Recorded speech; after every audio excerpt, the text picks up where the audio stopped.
Magandang araw mga ka-sounds, welcome back na naman sa ating panibagong video ngayon. So ngayon mga sounds, makikita po ninyo dito, may dalawang klase po tayo dito na LED par light. Ito po yung LPC007 Plus at saka yung flat naman na ito is LPC015 ng Big Dipper.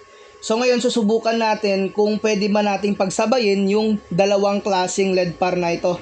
Actually, yung mga LED par na ito is RGB at saka parehas po ito na full colors. Yung kaibahan lamang dito, syempre flat po ito at saka meron po itong 54 bulb yung mga flat. Ito namang yung sa gitna natin is nasa 60 naman po yung kanyang bulb.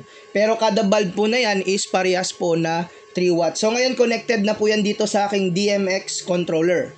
Bago tayo magsimula sa test po natin, ipapakita ko muna sa inyo yung connection ng ating DMX papunta dito sa tatlong LED par light po natin.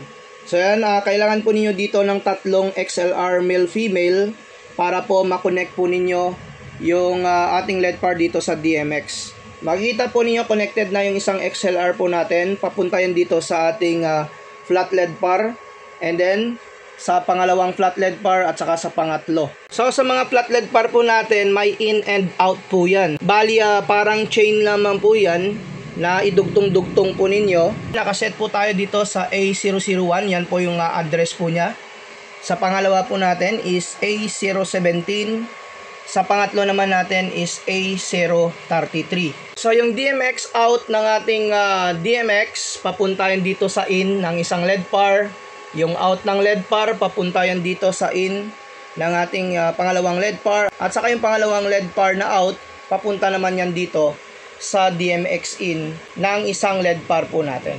So kung magdadagdag po kayo ng ilang LED par po dyan, ganun pa rin po yung pag-process. Pag bumili pala kayo ng mga LED par light, meron na po itong kasamang manual. So sa mga manual po dyan, makikita po niyo yung tamang pag-address sa mga LED par light na ito. So ngayon subukan na natin yung ating ilaw dito. So ito pa yung kulay red. So makikita po ninyo, sumasabay po yung mga kulay po nila. Ito yung kulay green. Ito naman yung kulay blue. So i-full po natin. Yung huling test po natin dito, i-test po natin sa flash. Kasi pag once po na ibang klaseng LED par, yung mga flash po nila may delay eh. Subukan natin kung sasabay silang tatlo sa flash. So yung number 5 po natin. So ayan. Yan po yung kagandahan dito sa RGB. No? Kahit magkaibang LED par po sila, yung mga function nila is iisa talaga lamang. Gawa tayo ng color combination ulit. So, red po natin. Yan, yung pink, violet. No, nakakagawa tayo ng color combination. Meron kayong dalawang LPC007 Plus at saka LPC015. Walang problema, magagamit nyo po ng maayos sa inyong mga events. So hanggang dito na lang muna yung ating video about dito sa dalawang klaseng LED par po natin. So sa mga bagong nag-subscribe, huwag niyong kalimutan na i-hit yung notification bell button para sa mga video updates natin na i-upload. Maraming salamat mga ka-sounds.